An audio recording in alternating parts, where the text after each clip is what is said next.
कि हम सब अपने देश से प्रेम करते हैं, सारे लोग देश प्रेमी होते हैं, लेकिन एक सोल्जर के लिए, एक आर्मी मैन के लिए देश प्रेम क्या होता है?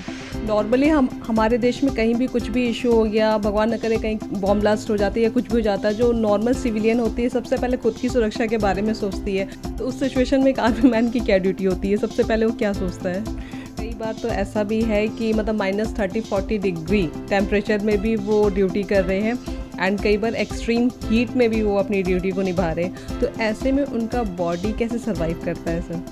जैसे हमारे टाइम में Neelam Sanjiva Reddy, he was the president, तो उन्होंने साइन करके एक सर्टिफिकेट देते हैं जिसमें लिखा होता है, तो नेम लिखा होता है और उसमें सिग्नेचर होता है। That is called individual sign कर। जितने भी हर बार 250-300 जितने भी ऑफिसर्स रिक्रूट होते हैं आर्मी के, इसी प्रकार नेवी के, इसी प्रकार एयरफोर्स के, तो सभी को, because it is the president's commission they call it. मैं ऐसा कर सकता हूँ क्योंकि टीम वर्क है। आर्मी में देखा जाता है कि हमेशा टीम वर्क के तौर पे कोई भी एक्शन होगा, ऑपरेशन होगा, पूरी टीम काम कर रही है, उसका क्रेडिट पूरी टीम को मिलेगा। कोई भी एक व्यक्ति बोले मैं क्रेडिट ले रहा हूँ, हाँ, तो मैं, अगर कोई व्यक्ति बोले मैं कर रहा हूँ काम, मैं ऐसा करूँगा, तो उसको पसंद। हरे कृष्णा दोस्तों, स्वागत है आपका एक बार फिर से हमारे पॉडकास्ट पे। आज हमारे साथ बहुत ही खास मेहमान जुड़े हैं जो कि लेफ्टिनेंट कर्नल प्रदीप खरे सर है, जिनसे आज हम आर्मी के बारे में बहुत सारी चीज़ें जानेंगे। तो हमारे साथ वीडियो में बने रहिए। सर, आपका बहुत बहुत स्वागत है हमारे चैनल पे। नमस्कार, थैंक यू। तो सर, मेरा सबसे पहले मेरे माइंड में एक क्वेश्चन आया कि हम सब अपने देश से प्रेम करते हैं, सारे लोग देश प्रेमी होते हैं, लेकिन एक सोल्जर के लिए, एक आर्मी मैन के लिए देश प्रेम क्या होता है? जी, बहुत अच्छा प्रश्न पूछा है आपने जी।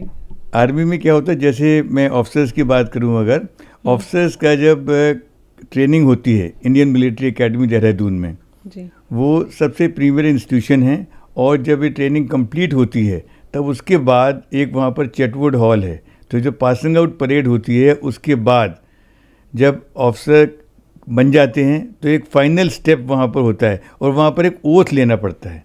वो ओथ बहुत इम्पॉर्टेंट है। चैटवुड हॉल में जो है वो ओथ है, 3 लाइन का है। The safety welfare honour of my country comes first always and every time. The safety honour welfare of the man I command comes next. The safety welfare honour of my own self comes last always and every time. यानी कि देश की सुरक्षा, देश के सम्मान सबसे पहले, उसके बाद जो हमारे अधीनस्थ हैं जिनको हम कमांड कर रहे हैं, जो सोल्जर्स हैं उनका, और लास्ट में अपना स्वयं की सुरक्षा और सम्मान। ये क्रम होता है हमारी ड्यूटी करने का। तो सर, क्या बात है, मतलब आर्मी में आपको मतलब सबसे पहले देश और सबसे लास्ट खुद को रखना सिखाया जाता है? जी। नॉर्मली हमारे देश में कहीं भी कुछ भी इशू हो गया, भगवान न करे कहीं बॉम्ब ब्लास्ट हो जाती है या कुछ भी हो जाता है, जो नॉर्मल सिविलियन होती है सबसे पहले खुद की सुरक्षा के बारे में सोचती है। तो उस सिचुएशन में एक आर्मी मैन की क्या ड्यूटी होती है? सबसे पहले वो क्या सोचता है? सबसे पहले एक्चुअली देश के बारे में सोचते हैं, क्योंकि जो हम लोगों का मिशन है, भले कोई वॉर फ्रंट में है या कोई भी ऑपरेशन में है, जहाँ भी ड्यूटी कर रहे हैं, तो उस ड्यूटी में पूरा ध्यान लगाना है। क्योंकि भले फैमिली पीछे से है, कई बहुत सारे हमारे जवान होते हैं, सोल्जर्स होते हैं जो वॉर फ्रंट पे आगे लड़ाई कर रहे होते हैं, और कई बार उनको जान का बलिदान भी देना पड़ता है अपना। फिर भी उनका पूरा ध्यान अपना ऑब्जेक्टिव की ओर रहता है, जो उनको काम दिया गया है उसकी ओर रहता है। क्योंकि घर के बारे में, फैमिली के बारे में सोचेंगे तो उनका ध्यान डिस्ट्रैक्ट हो जाएगा। उनकी पूरी फैमिली, उनका पूरा देश है। जी। ओके सर, तो सर आप अपनी जर्नी के बारे में थोड़ा सा बताएं, आपने कैसा स्टार्ट किया? आर्मी ज्वाइन करने का ख्याल आपके माइंड में कैसे आया? एक्चुअली सच बताऊं तो मेरे पास आर्मी ज्वाइन ने कभी मैंने सपना नहीं था, मेरा कोई ड्रीम नहीं था। कि मैं कभी भी, मैं हमेशा सोचता था I will be a teacher, because I have been a topper in academics throughout my education career right up to my post graduation. एक मेरा फ्रेंड था, उसने भी MSc किया था फिजिक्स में, तो उसको बहुत शौक था आर्मी में जाने का। वो बहुत से स्पोर्ट्समैन था, NCC लिया था उसने, तो वो 2 बार इंटरव्यू के लिए गया SSB सर्विस सिलेक्शन बोर्ड में, लेकिन उसका सिलेक्शन नहीं हुआ। तो हर बार आके मेरे को बताया करता था कि ऐसे जाते हैं, ऐसे इंटरव्यू होता है, टेस्ट होता है, और वो खास बात थी कि वहाँ आने जाने का रेलवे फेयर देते हैं वो लोग। अच्छा। और ठहरने का पूरा इंतजाम करते हैं, आपको कुछ खर्चा नहीं करना है। तो उसने मेरे से कि आप भी फॉर्म भर दो और चले जाओ इंटरव्यू अटेंड करने। मैं कहा नहीं, मुझे तो कोई इंटरेस्ट ही नहीं है, मुझे तो आर्मी में जाना ही नहीं है। फिर भी वो बहुत इंसिस्ट किया, उसने वो फॉर्म भी ले आया और भरवा के आगे भेज भी दिया। उसके बाद मेरा इंटरव्यू कॉल आ गया। अब इंटरव्यू कॉल आ गया तो मैं चलो हो आते हैं, देख आते हैं, अटेंड कर लेंगे इंटरव्यू कैसा है। एसएसबी इलाहाबाद में मेरा इंटरव्यू हुआ था, और इंटरव्यू में मैंने मोस्ट ऑनेस्टली कैजुअली कह लीजिए, बहुत ज़्यादा उसमें ये नहीं बताया कि मैं बहुत देशभक्ति में इंटरेस्टेड हूँ, मैं देश के लिए जान दे दूंगा। मैंने सिंपल उनको जो भी टेस्ट थे वो बिल्कुल ईमानदारी से किए। क्वेश्चन क्या था सर उनका? इंटरव्यू उन्होंने क्या क्वेश्चंस किए थे आपसे? इंटरव्यू में एक्चुअली बहुत सारे टेस्ट होते हैं, 5 दिन का इंटरव्यू होता है वो, 5 डेज। तो उसमें बहुत सारे फिजिकल टेस्ट होते हैं, ग्रुप टेस्ट होते हैं, ग्रुप डिस्कशन होता है, लेक्चरेट होता है, और फाइनल डे जो होता है इट इज़ कॉल्ड इंटरव्यू, जो कॉन्फ्रेंस बोलते हैं उसको। उन कॉन्फ्रेंस का मतलब ये है कि जिन लोगों ने भी इंटरव्यू लिया है, अलग अलग ऑफिसर्स इंटरव्यू लेते हैं, जीटीओ होते हैं, आईओ होते हैं, अलग अलग 10-12 ऑफिसर्स होते हैं जो ऑब्जर्व करते हैं हर के। तो टीम में एक प्रेसाइडिंग ऑफिसर होता है, प्रेसिडेंट होता है बोर्ड का। तो वो सब लोग क्वेश्चन पूछते हैं। तो उन्होंने जब मेरे से पूछा कि why do you want to join the army, तो मैंने उनको क्लियर बोल दिया कि मेरे को तो कोई इंटरेस्ट था नहीं, लेकिन मेरे एक फ्रेंड ने मुझे बोला है कि आप भर दो फॉर्म, तो मैंने भर दिया। ठीक है। मुझे लगा था कि अब तो वापस चले जाएंगे, सिलेक्शन तो होना नहीं है ना, कोई ट्रूथ बता दिया। और उसके बाद जब नेक्स्ट डे उसका रिजल्ट अनाउंस होता है उसके बाद, तो उसमें चेस्ट नंबर देते हैं हर एक कैंडिडेट को। तो मेरा चेस्ट नंबर पुकारा गया। तो मुझे बड़ा आश्चर्य हुआ कहीं गलत तो नहीं हो गया, मेरा तो कुछ ऐसा किया ही नहीं कि जो सिलेक्शन हो जाए।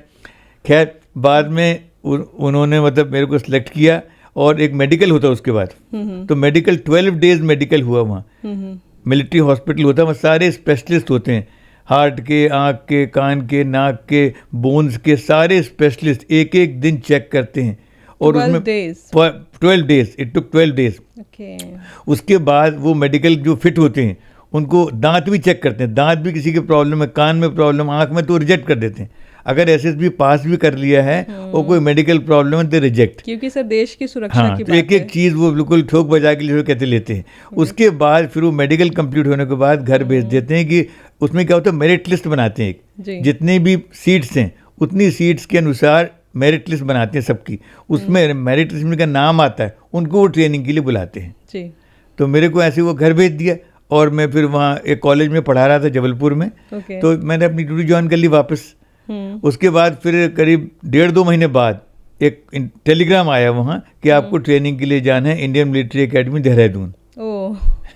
तब मैं गया ट्रेनिंग की वहाँ, क्योंकि आपको उसमें जाना नहीं था, आप इंटरेस्टेड नहीं थे। तो आप उम्मीद भी नहीं लगा रहे थे कि कोई मतलब ऐसा टेलीग्राम आएगा। कोई उम्मीद नहीं थी, वो अचानक टेलीग्राम आ गया। तो ये आप डेस्टिनी ने डिसाइड किया आपका करियर, आप कह सकते हो? Yes, it is God's plan, I can say destiny. और ईश्वर की जहाँ इच्छा होती है वो सबसे अच्छी होती है, भले हम जो भी सोचें, लेकिन ईश्वर जो हमारे लिए करता है वो बहुत अच्छा है। अदरवाइज सर कहते हैं जो मतलब इंटरव्यू में जाते हैं, जिनको माइंड में रहता है कि मुझे सेलेक्ट होना है, एनी हाउ मुझे सेलेक्ट होना है, तो वो थोड़ा सा बनावटी आंसर्स भी दे सकते हैं। लेकिन जैसे आपने फ्रंट में कहा कि मैं ज्वाइन नहीं करना चाहता हूँ, बस ऐसे ही मैं आ गया हूँ दोस्त के कहने पे, तो मे बी उन्हें ये बात अच्छी लगी हो कि आप सच्चाई की राह पे चल रहे हो। जी, क्योंकि बाद में मैंने ये बात पता की थी, जो काफ़ी सर्विस 10-12 साल सर्विस के बाद, कि जो ऑफिसर्स इंटरव्यू कंडक्ट कर क्या देखते हैं वो मैंने अपने गेस्ट बताए।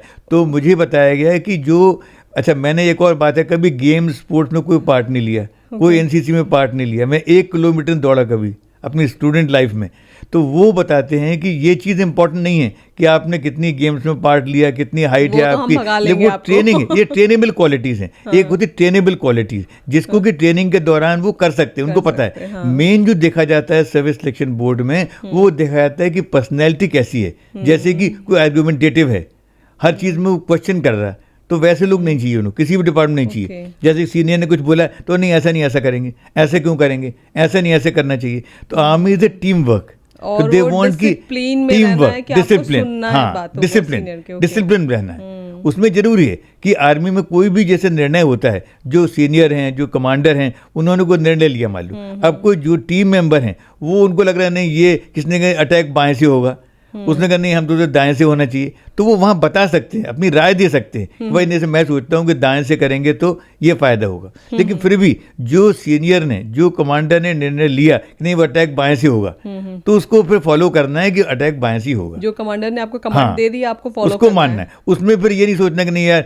ये तो गलत बोल रहे हैं, हाँ ये सीनियर को जानते कुछ नहीं है, डिबेट नहीं होना, हाँ डिबेट नहीं होना, और डाउट नहीं करना, जो सीनियर ने बोला है वो सही है, उसको पूरी श्रद्धा से, पूरी लगन से हमें इम्प्लीमेंट करना चाहिए, राइट जी। तो सर आते हैं आपकी ट्रेनिंग पे, इसके बाद आपकी ट्रेनिंग स्टार्ट हुई, तो ट्रेनिंग में क्या होता है? ट्रेनिंग एक्चुअली सबसे टफेस्ट ट्रेनिंग होती है जो इंडियन मिलिट्री एकेडमी देहरादून में ट्रेनिंग होती है सबसे टफ ट्रेनिंग होती है फिजिकल मैटर्स में। और जब मैं वहाँ पर गया तो एक और बात बता दूं आप लोगों को मैं कि मेरा उसमें मन कर रहा था कि मैं 2-4 दिन के अंदर ही वहां से छोड़कर रिजाइन करके वापस आ जाऊं घर। तो ऐसा किसी का मन करता है तो उस सिचुएशन में क्या होता है सर? उसमें क्या होता है वहां पर जब भी कोई भी बच्चा सिलेक्ट होता है कह लो तो उनके पेरेंट्स को एक बॉन्ड साइन करके देना होता है। पेरेंट्स को बॉन्ड में 2 चीज़ खास लिखी होती हैं कि मेरे बच्चे को अगर कोई इंजरी हो जाए, चोट लग जाए, उसकी डेथ भी हो जाए, तब भी मैं गवर्नमेंट से कोई क्लेम नहीं करूँगा, नो लीगल क्लेम। दूसरा पॉइंट रहता है उसमें कि अगर ट्रेनिंग के दौरान मेरे बच्चे ने ट्रेनिंग छोड़ के बाहर आ जाता है तो मैं गवर्नमेंट को जितना भी खर्चा हुआ है ट्रेनिंग के ऊपर उस दौरान में मैं वो पे करूँगा। और वो लाखों रुपए में होता है, जो ट्रेनिंग का कॉस्ट है बहुत ज़्यादा होता है। तो मुझे पता था मेरे पिताजी के पास इतने पैसे नहीं हैं कि वो ट्रेनिंग का पैसा भर पाएंगे, तो इसलिए मैंने केवल ईश्वर का नाम लिया और ट्रेनिंग करता गया। बेसिकली सर गवर्नमेंट भी ये चाहते हैं कि आप मेंटली रूप से पूरा प्रिपेयर हो तभी आ पाओ, क्योंकि एवरीबडी नोज कि बहुत ही टफ होता है आर्मी की ट्रेनिंग जो होती है, और आप बैकआउट करोगे तो उन्हें काफी लॉस होगा। ये ट्रेनिंग बहुत महंगी, ये ट्रेनिंग कंडक्ट करना गवर्नमेंट के लिए बहुत ज़्यादा कॉस्टली है, क्योंकि जो ट्रेनिंग फैसिलिटीज कभी आप लोग जाएं अगर Dehradun Indian military academy, national Defence academy Pune में है तो वहाँ पर आप इंफ्रास्ट्रक्चर देखेंगे, इतना ह्यूज इंफ्रास्ट्रक्चर है। और ट्रेनिंग के ऊपर एक एक चीज़ वहाँ, कपड़े से लेकर के, खाने से लेकर के, और जो भी सुविधा, जो ट्रेनिंग इक्विपमेंट है, जो ट्रेनिंग खर्च बहुत ज़्यादा खर्च होता है वो। ओके, तो ट्रेनिंग के दौरान फिर ऐसा क्या हुआ था सर कि 3-4 दिन में आपको लगा कि मैं बैकआउट कर जाऊँ? एक्चुअली वहाँ पर ट्रेनिंग जो होती है ना, जैसे कॉलेज में बोलते हैं रैगिंग हो रही है, आप सुनते हैं, वो रैगिंग होती केजी क्लास की। जो वहाँ पर रैगिंग होती है पीएचडी क्लास की होती है। वो ऐसी रैगिंग कह सकते हैं आप, it is to make you both physically and mentally tough. वहाँ जो सीनियर्स होते हैं बाद में हम लोगों को लगता है, उस टाइम लगता है कि बहुत ही खराब है, बहुत ही परेशान कर रहे हैं, लेकिन बाद में हमें लगता है कि इंसान नहीं, बिल्कुल इंसान तो नहीं समझते। They treat you like animals, you can say. इतना ज़्यादा ह्यूमिलेट करेंगे, इंसल्ट करेंगे, और फिजिकल मतलब जैसे क्रॉलिंग करना, जैसे कहीं पर मतलब इतना ज़्यादा फिजिकल एग्जॉस्ट हो जाए। जैसे वहाँ पनिशमेंट्स होते हैं, कई प्रकार के पनिशमेंट्स होते हैं आर्मी में, जैसे साइकिल होती है वहाँ, जो क्लासेस जो होते हैं ट्रेनिंग में, वो एक क्लास 2 किलोमीटर दूर, दूसरी क्लास 5 किलोमीटर दूर है, इतना बड़ा कैंपस है। तो साइकिल पे जाना है, और साइकिल भी बिल्कुल मतलब पुरानी कंडीशन की साइकिल होती है जो कभी भी खराब हो जाए। अच्छा, तो आपको दौड़ के जाना फिर उसके बाद। तो सर इससे थोड़ा स्टेप बाय स्टेप आते हैं। ट्रेनिंग में सबसे पहले क्या मतलब आपसे करवाया गया था? देखिए ट्रेनिंग वहाँ पर सबसे पहले क्या है ना, वहाँ पर ट्रेनिंग पहले दिन फिजिकल तो बहुत ज्यादा बर्डन नहीं डालते क्या होता है, एक सबसे बड़ा पार्ट है फिजिकल ट्रेनिंग, बोलते हैं पीटी बोलते हैं इसको। पीटी होता है मॉर्निंग में 6 o'clock से 7 o'clock, 1 घंटे का पीटी होता है। पीटी में दौड़ना है और भी फिजिकल एक्सरसाइज जो कराते हैं। तो दौड़ वहाँ पर जो इंस्ट्रक्टर्स होते हैं वो बहुत ही टफ एंड होते हैं, और वो बच्चों को सबको टफ बनाते हैं। जैसे कोई मैंने अपनी लाइफ में 1 किलोमीटर कभी नहीं भागा स्टूडेंट लाइफ में, लेकिन वहाँ पर शुरू में उन्होंने कहा 2 किलोमीटर दौड़ना है। तो मैंने कहा 2 किलोमीटर तो बहुत मुश्किल दौड़ना। फिर मैंने देखा लेकिन सब लोग दौड़ रहे हैं, 20, 25, 50 लोग हैं, तब दौड़ रहे हैं, तो मैं भी दौड़ रहा हूँ। मुझे लगा ये भी तो इंसान है, ये भी हमारे तरह 2 हाथ पैर इनके, तो दौड़ते आ रहे हैं, इनके साथ दौड़ रहे हैं। और धीरे धीरे ग्रेजुअली, जैसे आपने कहा ना, वो एकदम ग्रेजुअली धीरे धीरे level of toughness increases, but बहुत फास्ट होता है। जैसे ऐसा नहीं कि मतलब 1 महीने के अंदर वो बिल्कुल पीक पे आ जाता है। बेसिकली वो इस हिसाब से प्रिपेयर करते हैं कि आप किसी भी सिचुएशन में आप फाइट कर सको और रेडी रहो, सर्वाइव कर सकें, जैसे फाइट भी कर सकें, मतलब आपने गिव अप ना करें। तो mental fitness is most important. Okay, तो मेंटल फिटनेस की आप बात कर रहे हो सर, तो कई ऐसा कहा जाता है कि आपका माइंड जो है वो बॉडी को कंट्रोल करता है। तो कई बार ट्रेनिंग के दौरान आपका मतलब हिम्मत जवाब दे देगा कि भाई अब मुझसे नहीं हो रहा है, तो वैसा में मतलब मेंटली भी स्ट्रांग होना कितना ज़रूरी है? क्या इस पे भी काम किया जाता है आर्मी में? एक्चुअली देखिए इसमें क्या होता है ना, एक जो साथ में जो ट्रेनिंग करते हैं लोग, मैं अपनी एग्जाम्पल बताऊँ लाइफ का, मुझे उन लोगों से बहुत सपोर्ट मिला। सपोर्ट कैसे मिला? वहाँ पर एक जो टेस्ट होता है उसको बोलते हैं BPET, battle proficiency and efficiency test.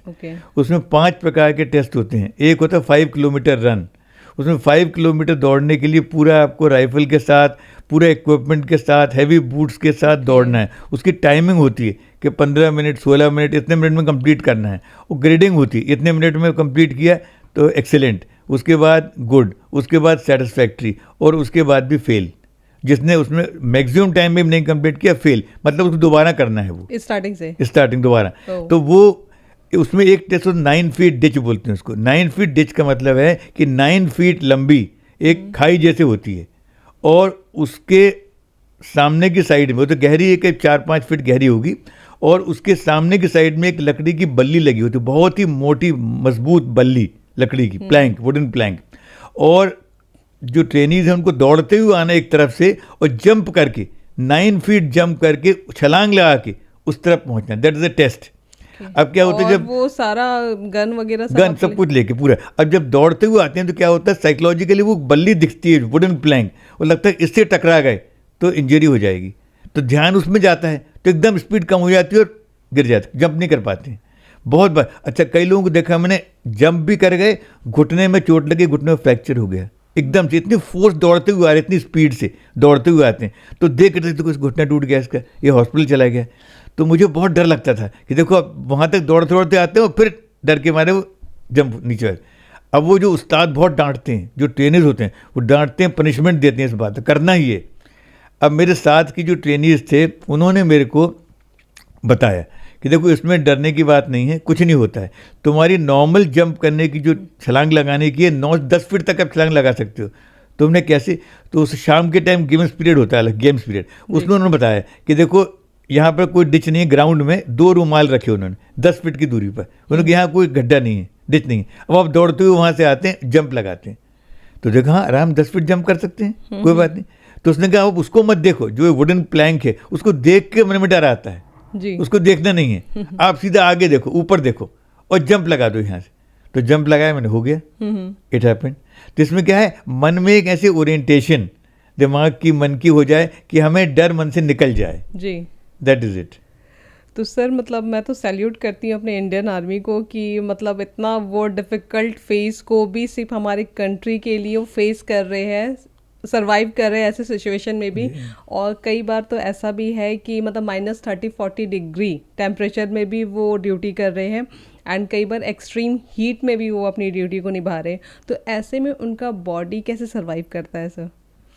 Actually क्या है ना, कोई भी जो लिविंग कंडीशंस हैं, टेम्परेचर है, जैसे आपने कहा गर्मी है, एक्सट्रीम ठंड है, इन सब चीज़ों का ध्यान तब आता है जब आदमी खाली दिमाग हो उसका, वो क्या सोचे इसके बारे में, क्या है। अब हम देख रहे हैं रूम लाइट बंद होगी घर में, अब जनरेटर नहीं आया, अब ये एसी नहीं चल रहा है, तो अगर हमारा दिमाग खाली हो तो कंफर्ट को ध्यान जाएगा। अब जिसका ऑब्जेक्टिव कंप्लीट है, भाई ये मुझे ये काम करना है, ये ड्यूटी करनी है, तो उसका पूरा ध्यान ड्यूटी, उस कमिटमेंट की ओर रहता है कि हमें ये ऑब्जेक्टिव, ये टास्क दिया है, ये काम हमें करना है, तो वो काम उस हिसाब से ध्यान उसी को रहेगा, रास्ते में आने वाले कोई भी प्रॉब्लम्स पे नहीं ध्यान जाएगा।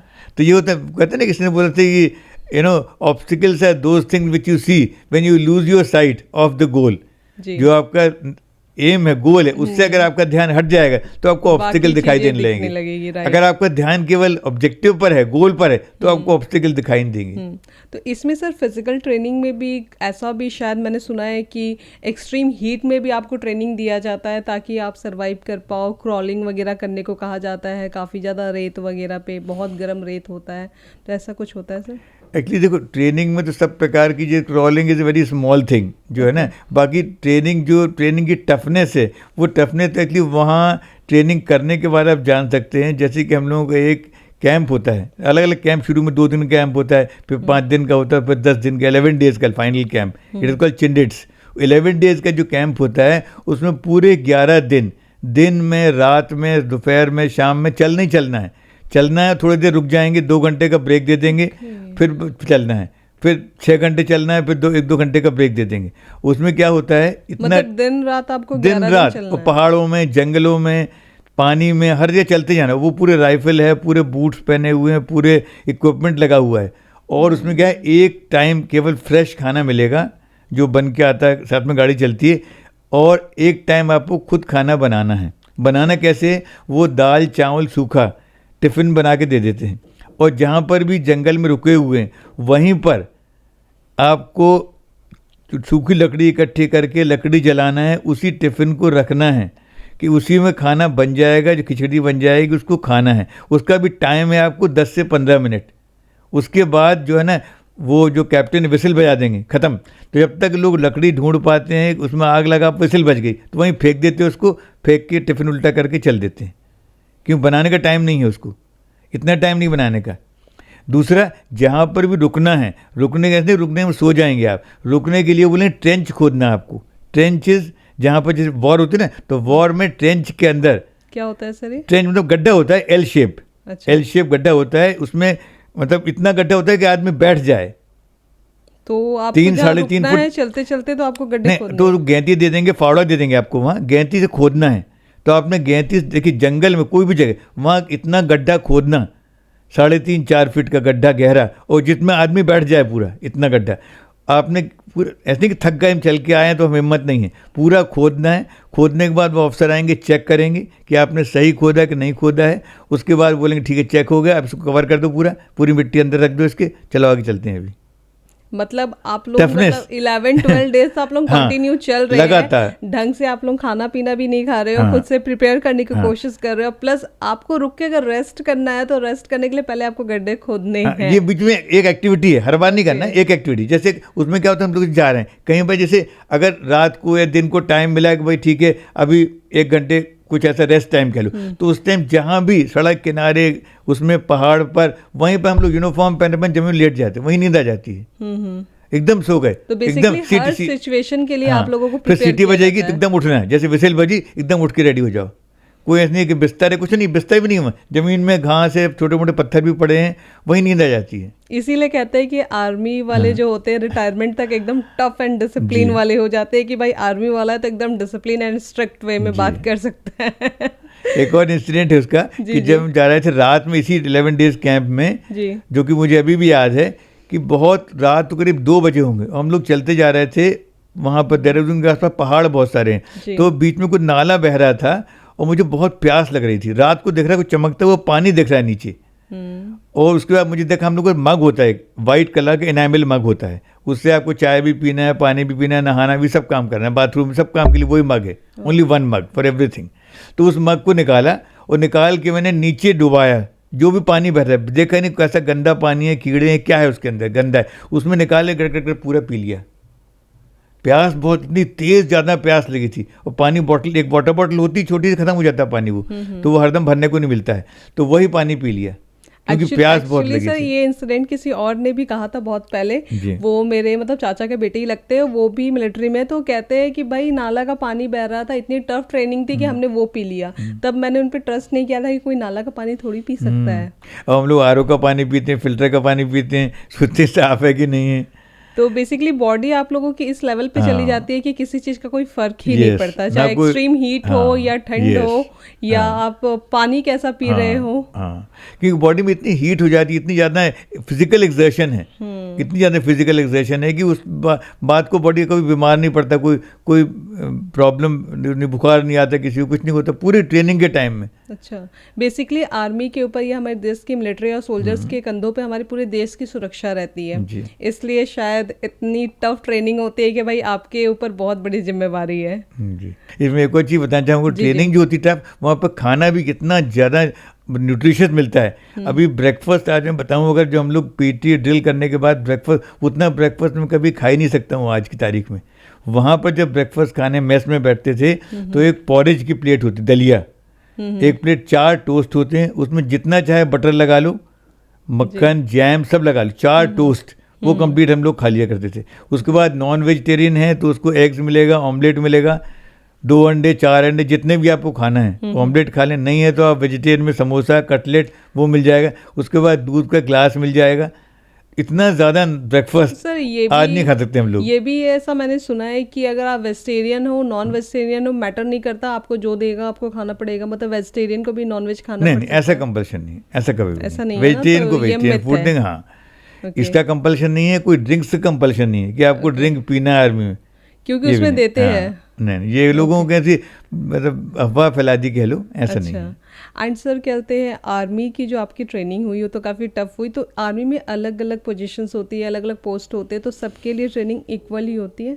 हाँ, एक्चुअली आर्मी में ट्रेनिंग सब बेसिक ट्रेनिंग है, जो आर्मी में होती है इंडियन मिलिट्री एकेडमी में। जितने भी कमीशनड ऑफिसर्स हैं आर्मी के, एक तो अदर रैंक्स होते हैं, जैसे सिपाही हैं, हवलदार हैं, उनकी ट्रेनिंग अलग होती है, रिक्रूटमेंट भी अलग होता है।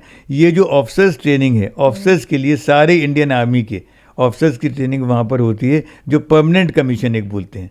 एक होता है शॉर्ट सर्विस कमीशन, उसकी ट्रेनिंग, हाँ, चाहे फाइट कर रहे हों, चाहे जो भी ड्यूटी कर रहे हों, चाहे, क्योंकि आर्मी में बहुत सारे अलग अलग हैं। कोई रेजिमेंट सिग्नल्स हैं जो कम्युनिकेशन देखते हैं, इंजीनियर्स हैं जैसे ब्रिज बनाना होता है उसका काम करते हैं, टैंक वाले हैं तोप चलाते हैं। तो अलग अलग प्रकार के 10-15 किस्म के, जैसे सप्लाई वाले लोग हैं वो खाना सप्लाई करते हैं, पेट्रोल सप्लाई करते हैं और सामान जैसे। तो अलग अलग प्रकार के रेजिमेंट्स हैं, अलग अलग प्रकार के रोल दिए हुए हैं। केवल डॉक्टर्स की ट्रेनिंग अलग होती है, आर्मी में डॉक्टर्स भी होते हैं, डॉक्टर्स की ट्रेनिंग वहाँ नहीं होती, उनकी लखनऊ में होती है, अलग प्रकार की है। ओके तो सर क्या कहते हैं, इसमें ट्रेनिंग हो गया, सब कुछ कंफर्म हो गया, तो इसमें जो सर्विस होती है वो कितनी ईयर्स की होती है? सर्विस 2 प्रकार की, एक तो है परमानेंट कमीशन जो कि मेरा था जैसे, तो उसमें 20 ईयर्स का मिनिमम सर्विस करना है एज एन ऑफिसर। 20 ईयर्स के पहले छोड़ नहीं सकते हैं। अच्छा। किसी भी हालत में, मतलब आर्मी रिलीज नहीं करेगी, रिटायरमेंट नहीं दे सकते आपको, एनी हाउ आपको 20 ईयर्स सर्विस कंप्लीट करना है। और जो शॉर्ट सर्विस है वो 5 साल बाद उनको ऑप्शन है कि छोड़ सकते हैं। अगर वो कंटिन्यू करना चाहते हैं तो वो अपना विलिंगनेस देंगे, और आर्मी को अगर सूटेबल लगता है तो उनको वो आगे कंटिन्यू करने का 5 साल का और एक्सटेंशन दे सकते हैं। तो परमानेंट कमिश्नर में जाने के लिए क्या करना होता है सर, मतलब क्या प्रोसेस क्या है इसका? ये ट्रेनिंग होती है जो जैसे हम जब उसका क्या है, परमानेंट कमीशन की training Indian military academy Dehradun में होती है, और शॉर्ट सर्विस की चेन्नई में होती है। उसकी ट्रेनिंग अलग है, इंस्टीट्यूशन अलग है, उसका एंट्री अलग है। वो ठीक है, जो आर्मी की एंट्री है वो अलग एंट्री है। तो वो जो एंट्री उनको पता है कि हमारी सर्विस 5 साल के लिए है, उसके बाद रिन्यू हो सकती है, तो एक्सटेंड कर सकते हैं जी। अभी क्या होता है, आर्मी की एक और विशेष बात क्या है कि जो आर्मी में ऑफिसर्स की जो कहते हैं कमीशन ऑफिसर हैं, तो कमीशन ऑफिसर मीन्स उसको जो क्लास 1 गेस्टेड ऑफिसर हैं, और इसका जो सर्टिफिकेट होता है वो प्रेसिडेंट ऑफ इंडिया अपने हाथ से साइन करके देते हैं in ink, it is not a stamp. जैसे हमारे टाइम में Neelam Sanjiva Reddy, he was the president, तो उन्होंने साइन करके एक सर्टिफिकेट देते हैं जिसमें लिखा होता है, सो नेम लिखा होता है और उसमें सिग्नेचर होता है। That is called individual sign कर। जितने भी हर बार 250-300 जितने भी ऑफिसर्स रिक्रूट होते हैं आर्मी के, इसी प्रकार नेवी के, इसी प्रकार एयरफोर्स के, तो सभी को, because it is the president's commission they call it. तो आप कह सकते हैं कि प्रेसिडेंट के थ्रू इन्हें अपॉइंट किया जाता है। प्रेसिडेंट ने अपॉइंट किया जी। Okay sir, army, navy and air force, इसके सुप्रीम कमांडर कौन होते हैं? एक्चुअली हमारे देश का जो कॉन्स्टिट्यूशन है उसके अनुसार जो तीनों सेना है, आर्मी, नेवी, एयरफोर्स, इनका supreme commander president of India होते हैं, राष्ट्रपति।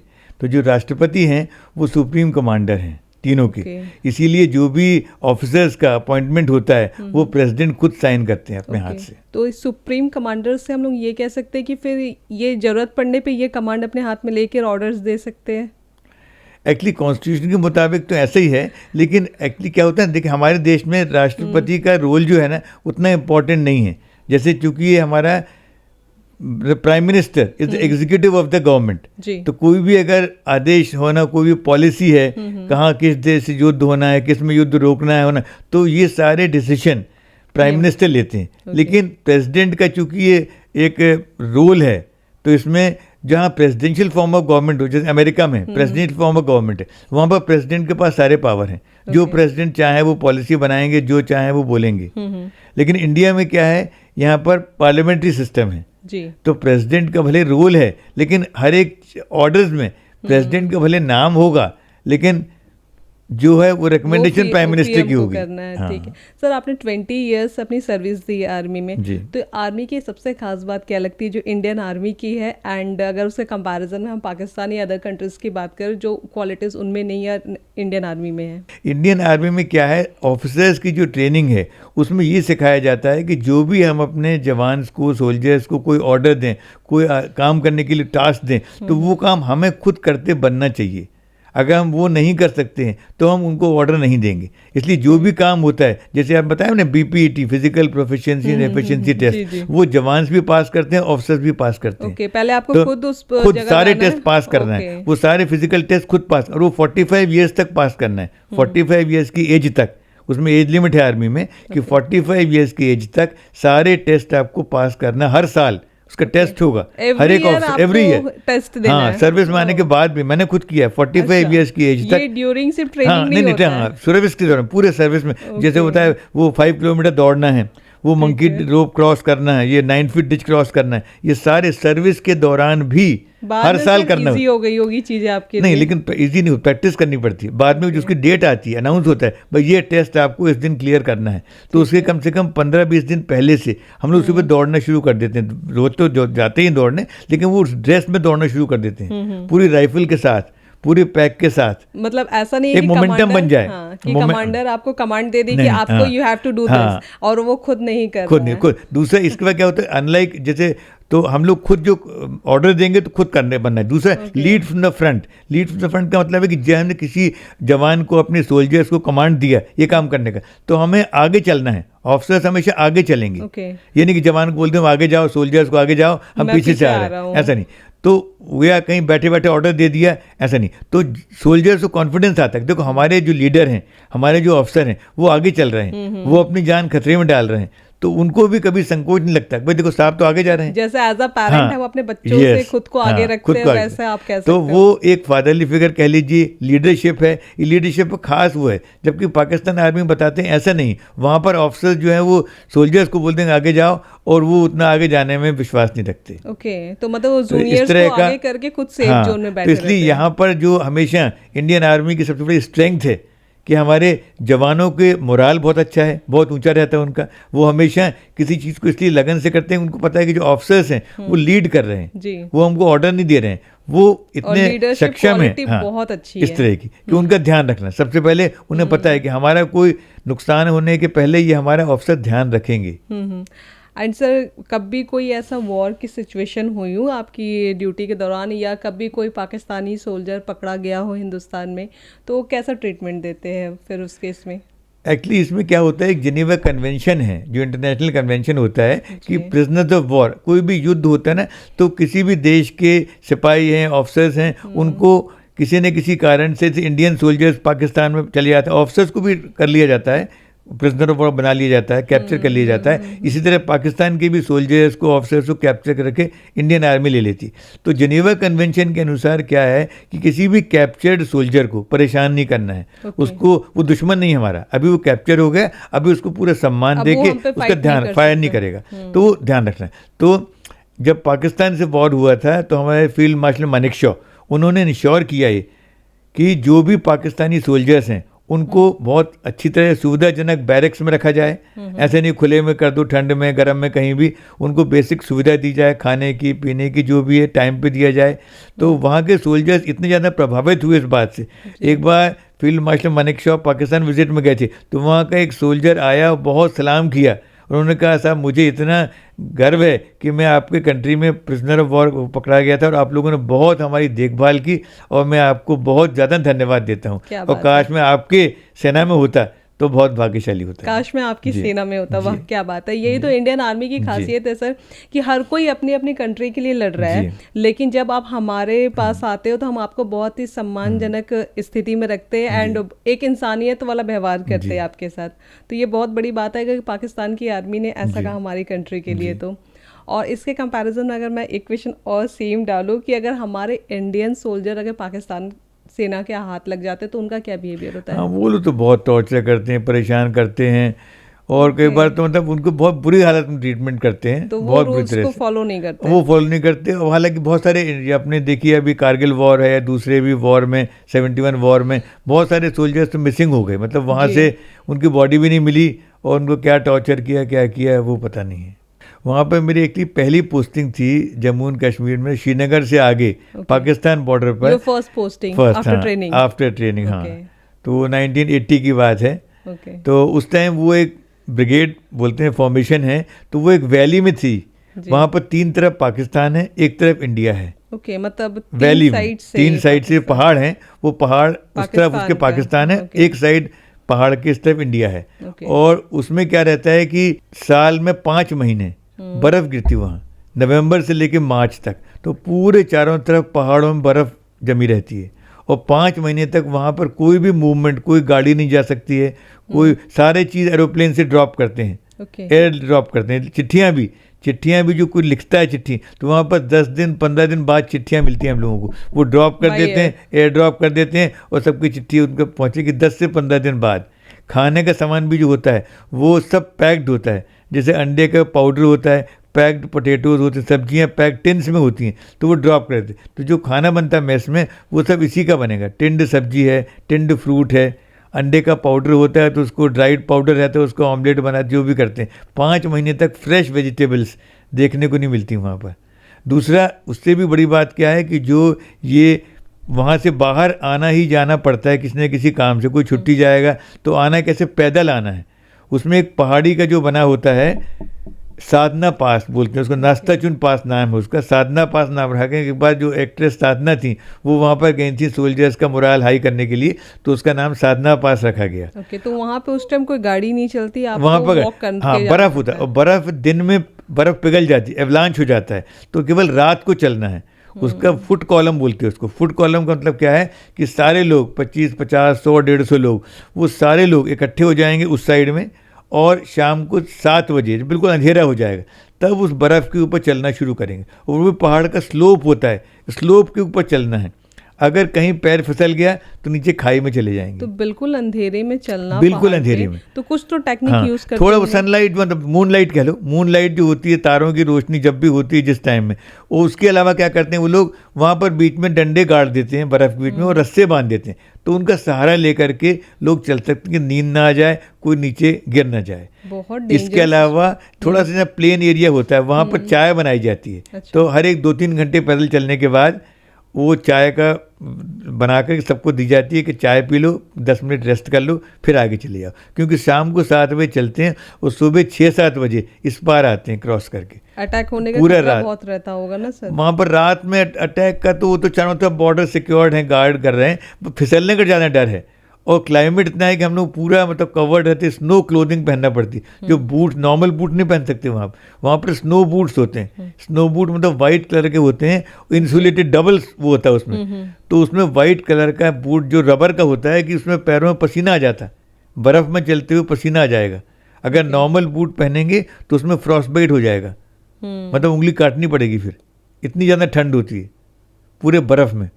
तो क्लोथिंग में ग्लव्स होता है, कान का प्रोटेक्शन, पूरे बॉडी का कोट होता है पहनने का, तो उसमें पूरे शरीर को इतना प्रोटेक्शन रखना पड़ता है। तो मतलब एक आर्मी, एक सोल्जर की लाइफ में कहूँ तो पूरी लाइफ वो हमारे देश की सुरक्षा के लिए अपने लाइफ का एक एक मिनट बहुत ही सरवाइव करते हैं सर जी।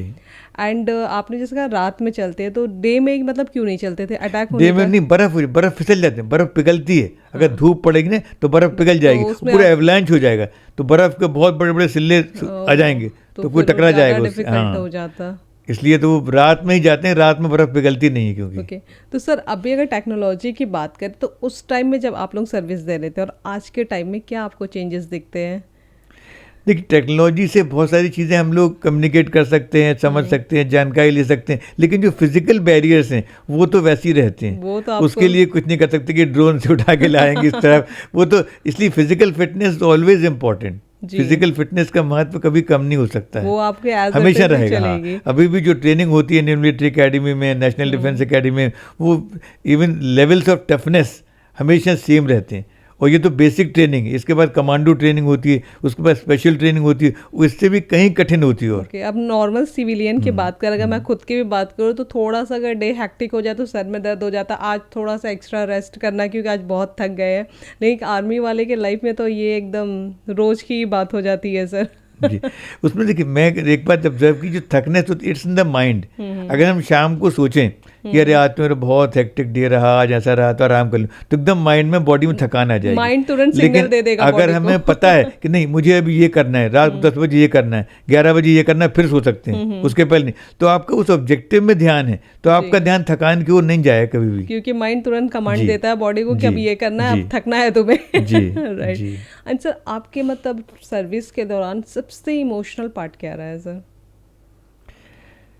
देखिए, हम लोग जब आर्मी में सर्विस करते हैं, हमारे जो सोल्जर्स रहते हैं, इन लोगों के लिए हम लोग लगता है कि इन लोगों की फैमिलीज़, कोई जवान है उनके बच्चे पीछे हैं, घर में हैं, गांव में हैं, कहीं पर हैं, और वो अपनी ड्यूटी कर रहे हैं वहाँ पर। तो हम लोगों ने ये प्रयास किया था कि उनको उनकी फैमिली से बात करा दी जाए। उस टाइम मोबाइल नहीं होता था, कोई टेलीफोन नहीं होता था, तो आर्मी का एक अलग प्रकार का सिग्नल फ़ोन होता है, तो उससे जो भी जहाँ भी उनकी फैमिलीज़ हैं वहाँ पर उनको नियर बाई स्टेशन, जो भी नियर बाई मिलिट्री स्टेशन है कह लो, तो मिलिट्री स्टेशन में वहाँ पर हम लोगों ने अरेंजमेंट कर दिया था कि एक टेलीफोन अवेलेबल रहेगा, तो हफ्ते में एक बार वो व्यक्ति अपनी फैमिली से, अपने बच्चों से बात कर सके जी। तो उनके डेज फिक्स कर दिए जाते हैं कि भाई ठीक है, आप इतनी ज़्यादा चिट्ठी पत्री नहीं आ सकती इतनी जल्दी, मोबाइल का सवाल ही नहीं वहाँ और कोई साधन नहीं था, तो उनको कम से कम ये तसल्ली रहे कि हमारे घर में सब लोग ठीक तरह से हैं जी। तो उनको उनकी खबर मिल जाए तो उनको एक निश्चिंत हो जाते हैं जी।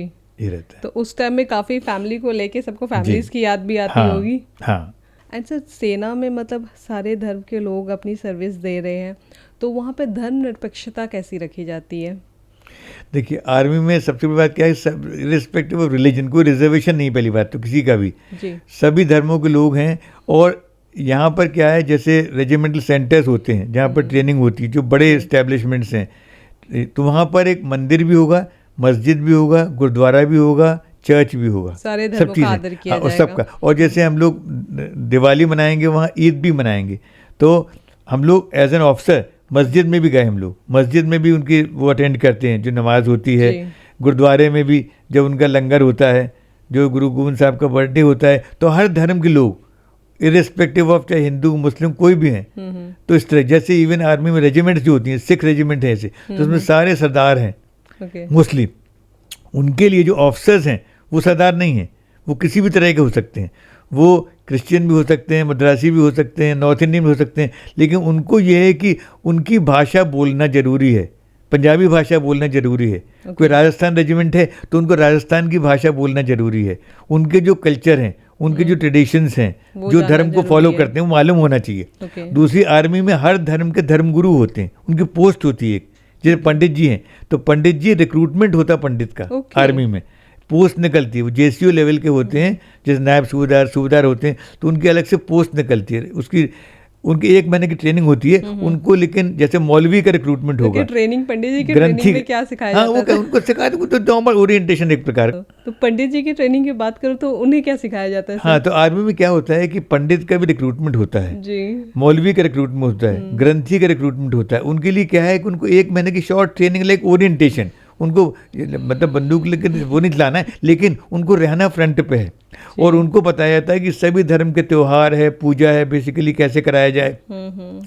तो हर धर्म के लोगों को ये पता है कि जो भी हमारा धर्म है, जो हमारा त्यौहार है, चाहे हम हिंदू हैं या मुस्लिम हैं, वो हम आराम से वहाँ मना सकते हैं पूरे फ्रीडम के साथ, और किसी को कोई इसमें कभी कॉन्फ्लिक्ट नहीं आता कि हिंदू मुस्लिम के लिए ऐसा बोल रहा, मुस्लिम सिख के लिए कुछ बोल रहा। कभी ऐसे आप देखो कोई बहस चलती रहती है हिंदू मुस्लिम, तो वहाँ पर ऐसा सब मिलजुल के काम करते हैं, और सभी के आपस में बहुत प्रेम भाव की भावना होती है। सर, आर्मी की कितनी खूबसूरत बात है कि सब मिलके भाईचारे के साथ रहते हैं, लेकिन समाज के कुछ ठेकेदारों ने ये मतलब ठेका ले रखा है हिंदू मुस्लिम के बीच में कॉन्फ्लिक्ट कराने का, डिवाइड कराने का। सर, तो हमें सीखना चाहिए कि हम सारे इंडियंस हैं, ये हमारी फर्स्ट प्रायोरिटी होनी चाहिए। लेकिन जैसे मुझे तो पता ही नहीं था कि इतने मतलब मेल जोल से इंडियन आर्मी में लोग रहते हैं जी। बहुत खूबसूरत बात है सर ये। एंड सर, सेना में महिलाओं का क्या स्थान है? हाँ, महिलाओं का 2 प्रकार, तो आजकल महिलाओं की एंट्री हो गई है, जैसे एनडीए नेशनल डिफेंस एकेडमी है, वहाँ भी महिलाओं को एंट्री मिल रही है, वो भी ट्रेनिंग करके वो भी ऑफिसर बनती है। कोई रिजर्वेशन है सर उनका? रिजर्वेशन टाइप का नहीं है, वैसे अलग उनकी सीट्स होती, कह लो कि ये सीट्स लेडीज़ के लिए हैं। ऐसी इंडियन मिलिट्री एकेडमी, वहाँ पर भी लेडीज़ ट्रेनिंग करती हैं, वो भी ऑफिसर बनती हैं, और हर प्रकार के वो कमांड लेवल तक भी पहुँचती हैं। दूसरा है जो ऑफिसर्स वाइव्स होती हैं, जो लेडीज़ होती हैं, wives, they are not in the army, but उनको बहुत रिस्पेक्ट दी जाती है। कोई भी जूनियर कैप्टन की वाइफ भी होगी तो ब्रिगेडियर या जनरल होगा, वो भी उनको सैल्यूट करेंगे, विश करेंगे, सम्मान देंगे, हमेशा रिस्पेक्ट देंगे। पहले बैठने को, जो ऑफिसर में इसमें कोई फंक्शन होता है तो लेडीज़ आएंगी, लेडीज़ को पहले खाना सर्व किया जाएगा, उसके बाद जेंट्स खाना लेंगे। तो उनको हर बात में बहुत सम्मान, कोई भी रैंक है कि कोई फीमेल है तो आप पहले उसकी रिस्पेक्ट, उसको सम्मान देंगे, उसको बैठने को बोलेंगे। कभी कार में दरवाज़ा खोलना है तो हमेशा ऑफिसर उसको दरवाज़ा खोल के और रिस्पेक्ट के तौर पे उसको देंगे। कितनी खूबसूरत बात है सर। नॉर्मली मतलब फीमेल्स की रिस्पेक्ट करना भी इंडियन आर्मी में सिखाया जाता है। ओके। एंड सर, अभी कोई जैसे कि कोई आज का यूथ जो इंडियन आर्मी ज्वाइन करना चाहे, तो मैं चाहती हूँ, क्योंकि ऐसे तो बहुत सारी चीज़ें अवेलेबल है आज के टाइम में, लोगों को जानकारी है, लेकिन आपने 20 ईयर्स सर्विस दी है, तो मैं चाहती हूँ आप बेसिक से लेके एडवांस तक की सारी डिटेल्स बताएं। देखिए, आर्मी में क्या होता है, कई प्रकार की, पहली बात सबसे बेसिक एंट्री है 10+2 के बाद। जिन भी बच्चों ने 10+2 एग्जाम दिया है, पहली बात तो उनको सोचना चाहिए आर्मी में जाने के लिए एग्जाम होता है यूपीएससी का।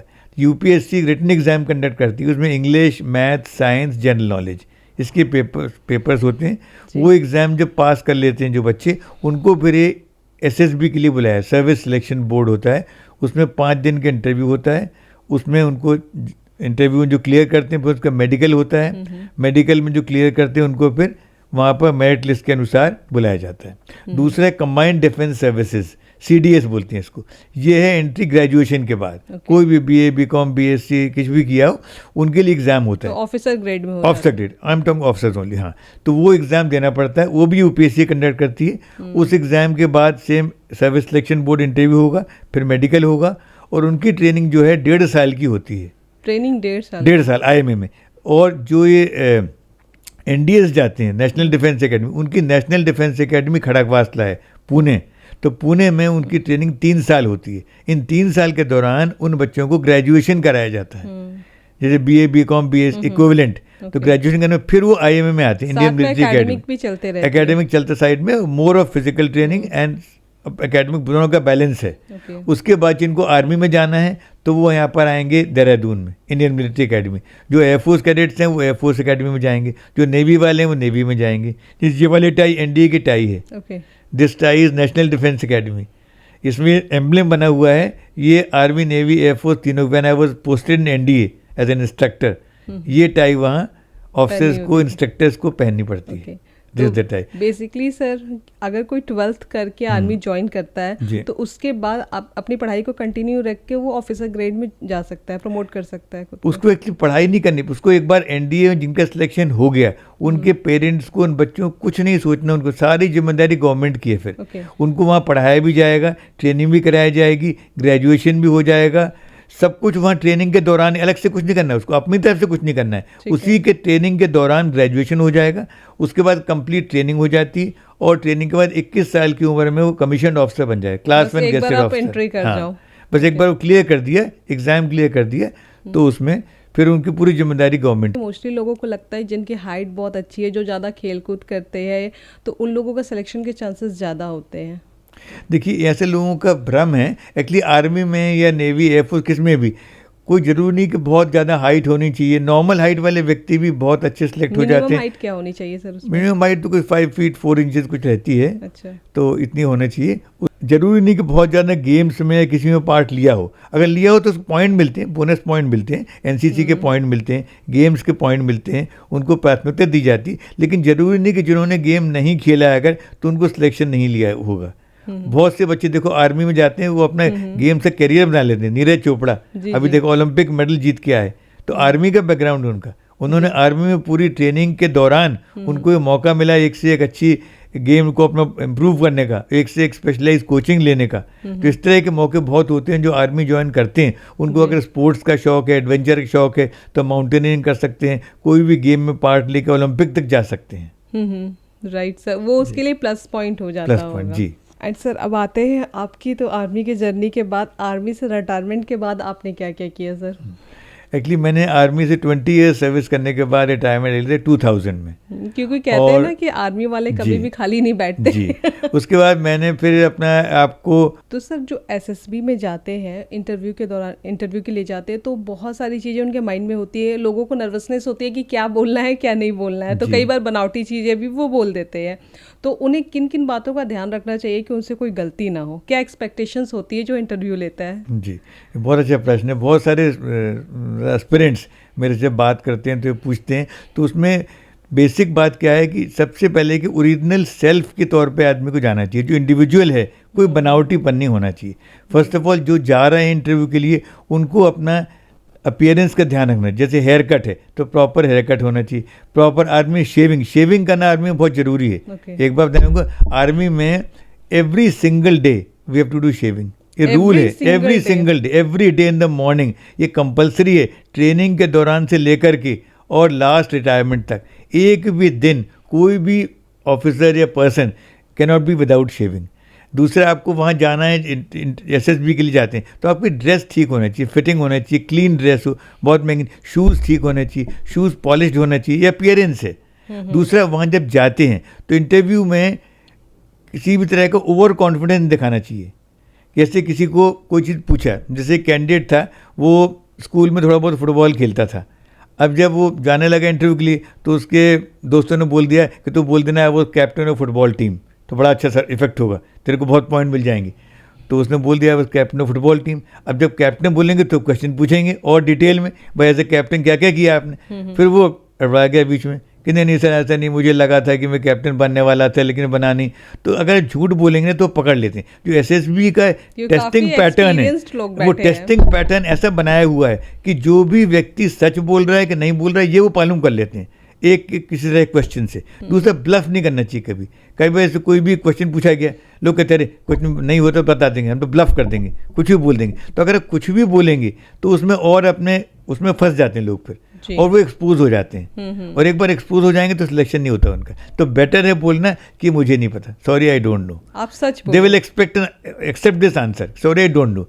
Everyone not suppose to be encyclopedia की सब चीज़ें पता हों, उतना कुछ चीज़ नहीं पता है, परफेक्टली ऑल राइट। लेकिन अगर झूठ बोलना, बना के बोलना, ये अच्छी बात नहीं, ओवर कॉन्फिडेंट नहीं हो। दूसरा, जो क्वेश्चन पूछा जा रहा है उसको पूरी तरह सुन लें पहले। कई बार क्या होता है, बच्चे ट्यूटर्ड होते हैं, कोचिंग में सिखाते हैं ये पूछिए ये बोलना, उन्होंने एक वर्ड 2 वर्ड सुने वो आंसर देने शुरू कर दिया, जबकि वो पूछ कुछ और रहे थे, ये नहीं पूछ रहे थे। तो इसलिए ध्यान से पूरा शांतिपूर्वक क्वेश्चन सुने, खत्म करने दो, उसके बाद फिर आंसर दें ये जी। और दूसरा, जो भी आंसर होते हैं, कि बहुत सारे कोचिंग इंस्टीट्यूट्स हैं वो बच्चों को सिखाते, ये पूछें तो ये बोलना, ये पूछें तो ये बोलना, ऐसा हो तो ये बोलना। तो ट्यूटर्ड क्वेश्चन वहाँ पकड़ में आ जाते हैं। वहाँ का टेस्टिंग पैटर्न ऐसा बना हुआ है कि जिसमें जो चीज़ सच में है, जैसे कोई पर्सन गेम नहीं खेलता है तो बोल नहीं, अगर हम झूठ बोल दिया मैं खेलता हूँ, मैं तो क्लाइंबिंग करता हूँ, मैं तो माउंटेनियरिंग करता हूँ, तो उसमें क्या है वो पकड़ में आ जाता है। सबसे बड़ा सच बोलना, हाँ, क्रॉस क्वेश्चन, हाँ, तो सारा बायोडाटा लेते हैं। उसके बाद जो भी टेस्ट होते हैं,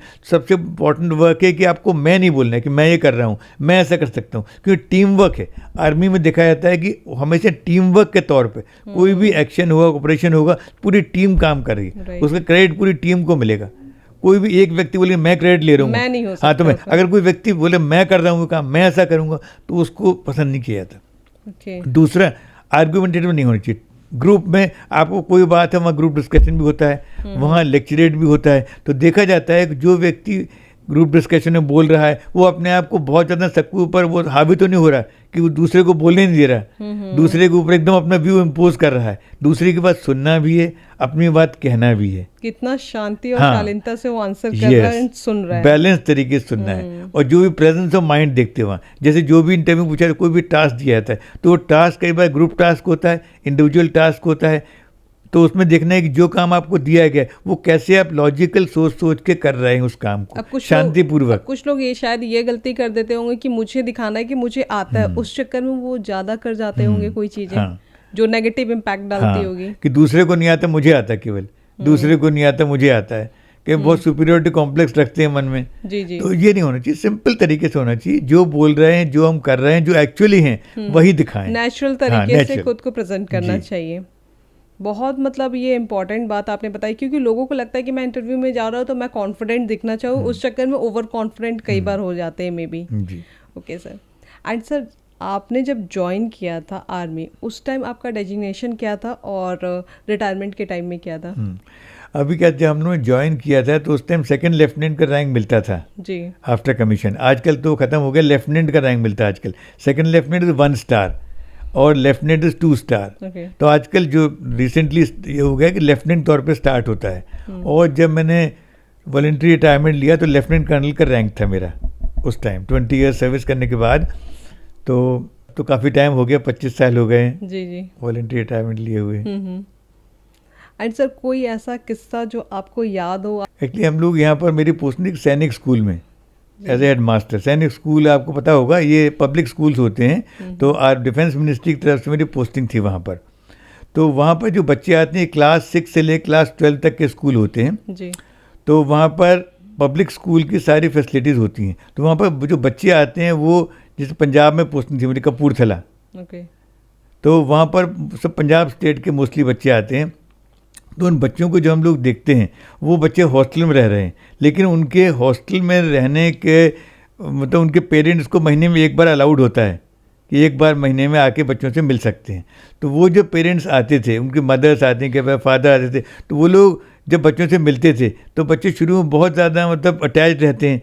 तो हम लोग हॉस्टल सुपरिटेंडेंट्स होते हैं जो बच्चों को टेक केयर करते हैं। 6th क्लास के बच्चे होते हैं, इतने छोटे बच्चे होते हैं, कई बार उनको पजामे का नाड़ा बांधना नहीं आता, इतने छोटे बच्चे होते हैं। तो उनको हम लोग जाके विजिट करते हैं, देखते हैं। पूरा स्टाफ है हमारे पास वहाँ स्कूल में, हॉस्टल सुपरिटेंडेंट्स हैं, मेट्रन्स हैं, लेडी स्टाफ होती हैं, और तो उनको टीचर्स होते हैं। तो उनको हैंडल करना बच्चों को बहुत ही कितना इमोशनल सीन रहता है कि उन बच्चों को उस तरह से एक 2 महीने वो तो बहुत मतलब आप पेरेंट्स से अटैच होते हैं, आप समझते हैं। और जब वही बच्चे पास आउट होकर 12th क्लास से पास आउट होकर जाते हैं, जब वो टोटली डिफरेंट बच्चे हो जाते हैं, उस टाइम वो कहते हैं हमें घर नहीं जाने का मन कर रहा है, हमारे दोस्त इतने अच्छे हो गए, हमारे टीचर इतने अच्छे यहाँ पर हैं, हमको इन्हें जाने का मन नहीं करता।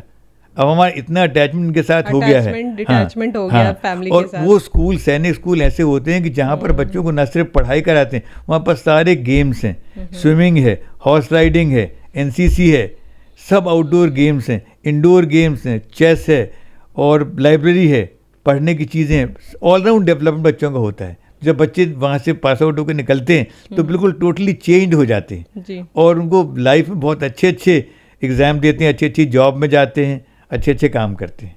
तो बेसिकली आर्मी के लिए मतलब ये हर स्टेट में एक्चुअली सैनिक स्कूल हर एक स्टेट में बना हुआ है जी। Every state has got a school. तो उस स्टेट के बच्चों को वहाँ पर दी जाती ट्रेनिंग, और ये बिल्कुल ऑलमोस्ट मतलब बहुत ही कम फीस है इसकी, गवर्नमेंट ने सब्सिडाइज किया है। इसका पर्पज़ ये है कि they are feeder institutions to NDA, जो नेशनल डिफेंस एकेडमी बना है, जहाँ पर ट्रेनिंग खड़गवास में हुई। तो ये स्कूल इसलिए बनाए गए हैं कि यहाँ से बच्चे जो पास आउट तैयार होंगे 12th क्लास, CBSE एफिलेटेड हैं, तो CBSE इनको 12th क्लास से एग्ज़ाम होता है, उसके बाद ये जा कर के वहाँ पर नेशनल डिफेंस एकेडमी में ट्रेनिंग करें।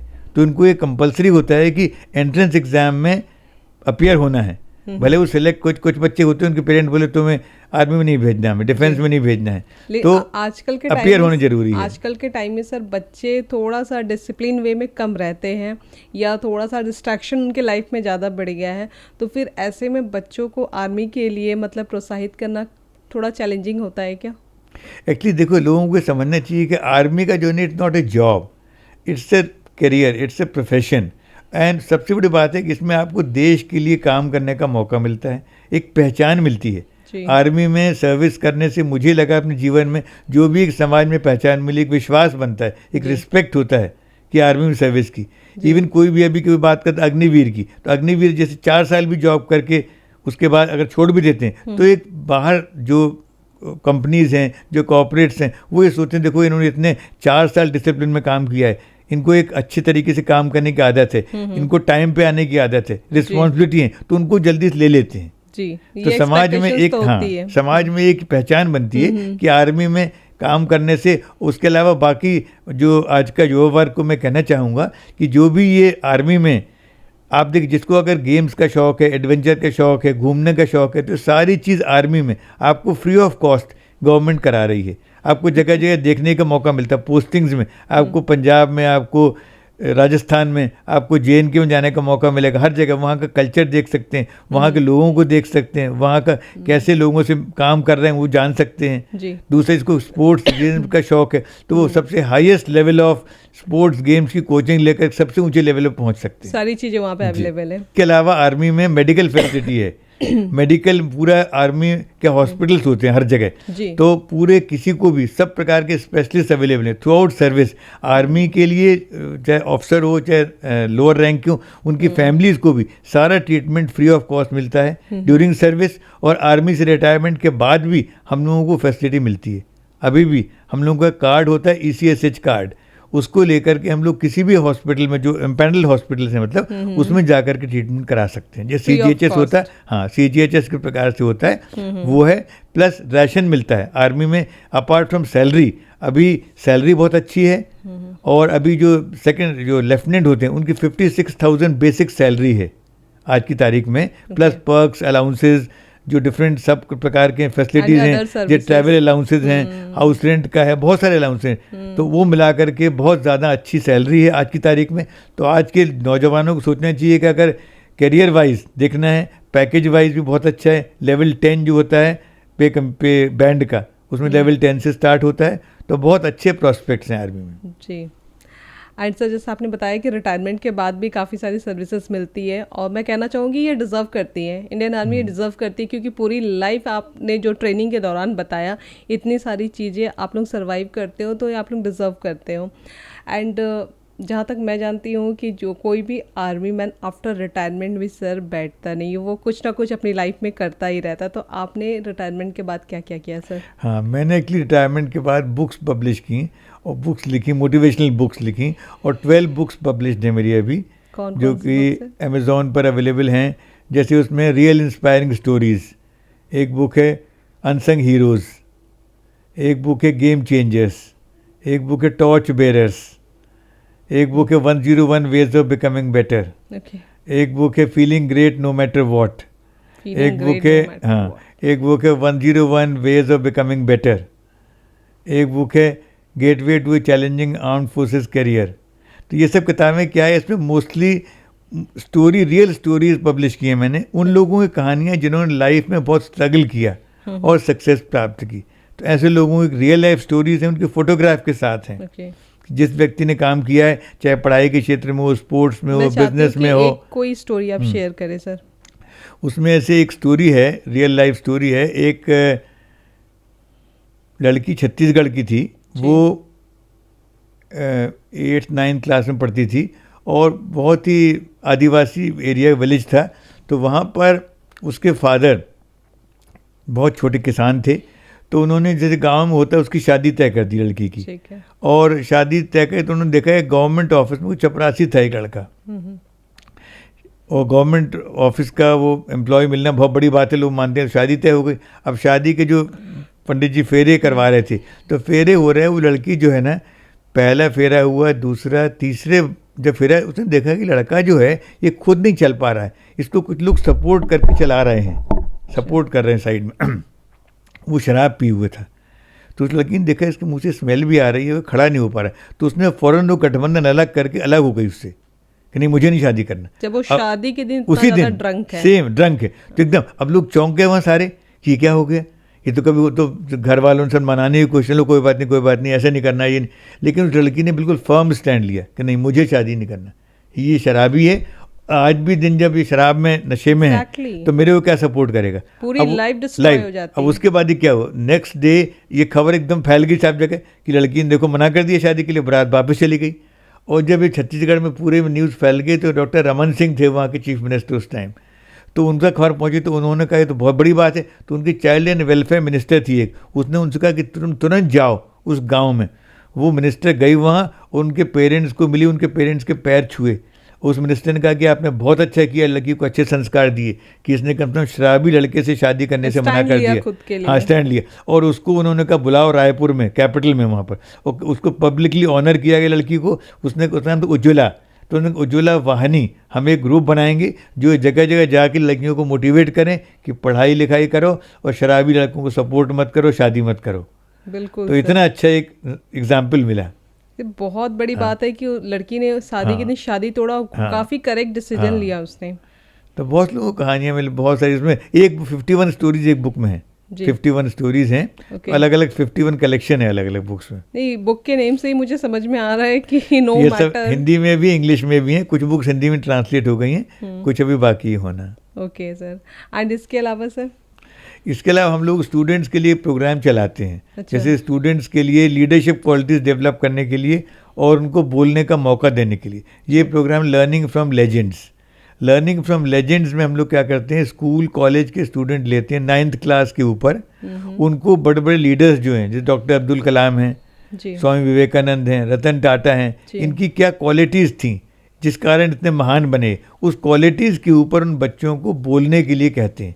हर स्टूडेंट को 4 मिनट बोलने का मौका देते हैं। ये मोस्टली ऑनलाइन सेशन होते हैं, जूम पर होते हैं, तो उसमें बच्चे बोलते हैं और उनको क्या बोलना है ये हम लोग गाइड करते हैं कि कैसे कैसे आपको तैयारी करना है। 4 मिनट केवल बोलना है, उससे ऊपर नहीं बोलना है। और उसमें उनको हम सर्टिफिकेट ऑफ पार्टिसिपेशन देते हैं, दिस फ्री ऑफ कॉस्ट। इसके लिए हम कोई पेमेंट चार्ज नहीं करते किसी से, और ये बच्चों को बहुत अच्छा रिस्पॉन्स मिल रहा है। अब तक हम लोगों ने 6 सेशन कर चुके हैं। इसके अलावा हम लोग एक और सेशन चाहते हैं, becoming better series. Becoming better में हम वो बातें बताते हैं बच्चों को जिनको स्कूल कॉलेज में नहीं पढ़ाई जाती हैं, जैसे how to face failure, how to face criticism, how to avoid procrastination, how to avoid mobile addiction. हम लोगों ने सेशन किया था भी मोबाइल एडिक्शन के ऊपर, बच्चों ने बोला इसके ऊपर 1 घंटे का सेशन था कि कैसे मोबाइल की लत को हम लोग इससे बच सकते हैं। मोबाइल एडिक्शन आज के टाइम में बहुत ही कॉमन चीज़ हो गई है सर, बहुत छोटे से बड़े सब लोग परेशान। एक हमने सेशन किया था OTT प्लेटफॉर्म्स के ऊपर। आज देखिए नेटफ्लिक्स हैं, ये जो हॉटस्टार वगैरह है, अमेजॉन प्राइम है, इनमें बहुत सारे जो वेब सीरीज चल रही हैं, इनमें गाली गलौज से भरे हुए हैं। उसमें लिखा होता है जनरे में फाउल लैंग्वेज, ऊपर लिखा होता है वायलेंस, ऑब्सैनिटी। तो ये सब चीज़ें लोगों को परोस रहे हैं। कहीं ना कहीं OTT प्रोग्राम्स में जो दिखाया जा रहा है, इतना ज़्यादा वायलेंस दिखाया जा रहा है, अब्यूजिंग लैंग्वेजेस यूज़ किए जा रहे हैं। कहीं ना कहीं जो 12-15 साल के बच्चे हैं, 18-20 साल के बच्चे हैं, वो अपनी लाइफ में इम्प्लीमेंट कर रहे हैं, उन्हें मज़ा आ रहा है वो चीज़ें रिपीट करने में। तो मैं भी बिल्कुल भी इस चीज़ से कम्प्लीटली एग्री करती हूँ कि मैं तो इसके सपोर्ट में बिल्कुल नहीं हूँ। तो उस सेशन में बच्चों ने बताया कि OTT प्लेटफॉर्म में क्या अच्छी चीज़ें हैं, क्या हम लोग अच्छी चीज़ सीख सकते हैं और क्या चीज़ अवॉइड करना चाहिए। गुड एंड बैड दोनों एस्पेक्ट्स हैं। तो इसमें क्या होता है, पहले हम लोग कोई एल्डर्स अगर स्कूल के कॉलेज के बच्चों से बात करते हैं तो बच्चे उतना रिलेट नहीं करते। अभी क्या हम लोग बच्चों से ही बुलवाते हैं, क्या बोलना है वो हम बच्चों को गाइड करते हैं, तो बच्चे ही बोलते हैं जब, तो बच्चे रिलेट करते हैं। और बच्चों ने बहुत अच्छे फीडबैक दिए इन सेशंस के, उनके पेरेंट्स ने बहुत अच्छे फीडबैक दिए कि बच्चों को बहुत अच्छा मौका मिल रहा है सीखने का और बोलने का। आपने जो एक सेशन बताया हाउ टू फेस फेलियर, इसके लिए जहाँ तक मेरा ओपिनियन है सर, सबसे ज़्यादा इसके लिए पेरेंट्स रेस्पॉन्सिबल है। क्योंकि जहाँ तक मैं देखती हूँ सोसाइटी में, वो बच्चों बचपन से ही उनके माइंड में ना एक कंपटीशन वाली भावना डाल देते हैं कि आपको उनसे बेटर लाना है या आपको इतने परसेंटेज आने ही चाहिए। अगर बच्चा किसी सब्जेक्ट में अच्छा नहीं है तो उसे पॉजिटिव वे में उसे सही करने के बजाय आप उसे डांट रहे हो, उस पर चिल्ला रहे हो कि आप इस चीज़ में वीक हो एंड आपको ये चीज़ मैं नहीं दिलाऊंगी क्योंकि आप इस चीज़ में वीक हो, या उसके बच्चे ने ज़्यादा अच्छा मार्क्स लाया आपसे, तो उसके माइंड में शुरू से नेगेटिविटी जा रही है। जबकि दोनों एस्पेक्ट्स है, या तो आप पास हो गए या तो फेल हो गए, या अच्छे नंबर आएंगे या ख़राब नंबर आएंगे। लेकिन आप उस चीज़ से फाइट करने के बजाय आप उस चीज़ को उसके माइंड में डाल रहे हो कि आप किसी के लायक नहीं हो।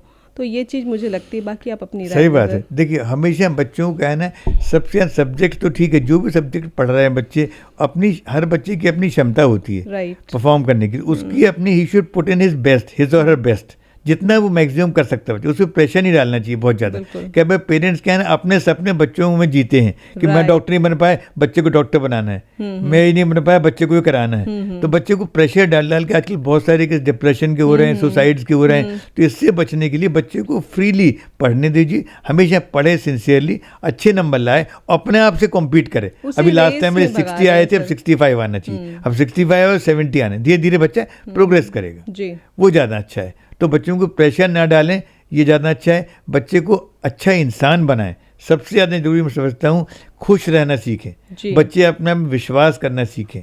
बच्चों को ये होना चाहिए कि हम जो कर रहे हैं एक रिस्पॉन्सिबल पर्सन के तौर पे कर रहे हैं। बेसिकली सर 2-3 बात आपने बहुत अच्छी कही कि हमने बचपन से ही बच्चों को ना एक रेस में लगा दिया कि आपको स्कूल जाना है, आपको ट्यूशन जाना है, आपको स्पोर्ट्स में भी जाना है, आपको एक्सरसाइज भी करना है। उनके बच्चे अभी डांस कंपटीशन कर रहे, आपको डांस भी करना। हम अपने बच्चों को पता नहीं रोबोट समझ लिए हैं, लेकिन हम अपने बच्चों को मैनर्स सिखाना भूल गए, अपनी संस्कृति सिखाना भूल गए। हमारे जो भी हमारे रिचुअल्स है वो बच्चे फॉलो नहीं कर रहे हैं।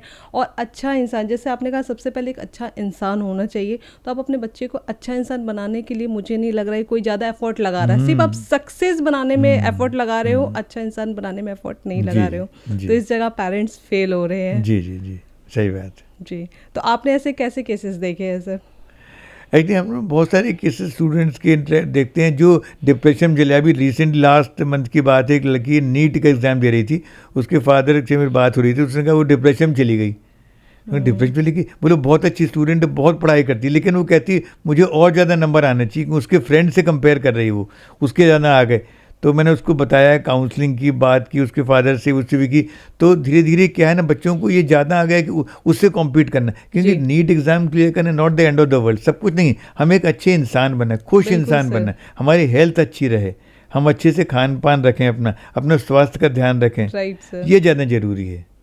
तो बेसिकली हम लोग अपने बच्चों को ना दोनों एस्पेक्ट्स के बारे में समझाना चाहिए कि दोनों चीज़ें लाइफ में पॉसिबल है, तो आप उस चीज़ को एक्सेप्ट करो।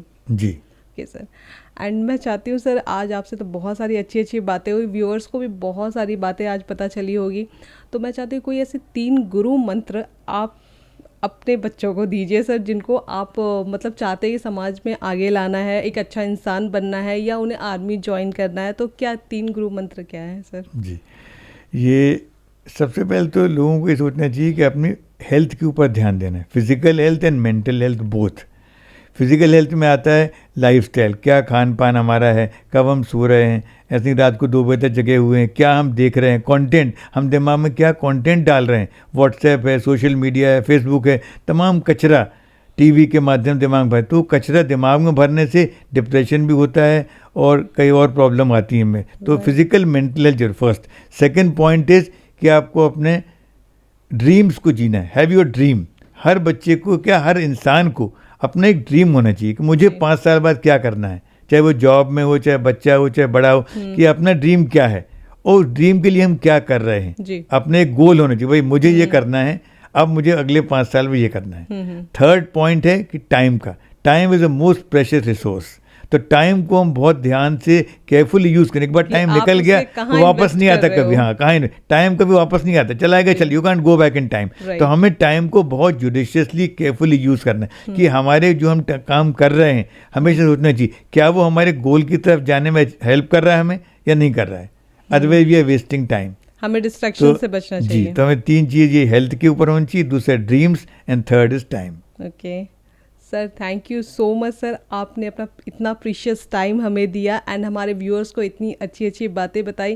थैंक यू सो मच हमसे जुड़ने के लिए सर। एंड व्यूअर्स, आज की वीडियो आपको कैसी लगी हमें ज़रूर बताएं। जय हिंद, जय भारत।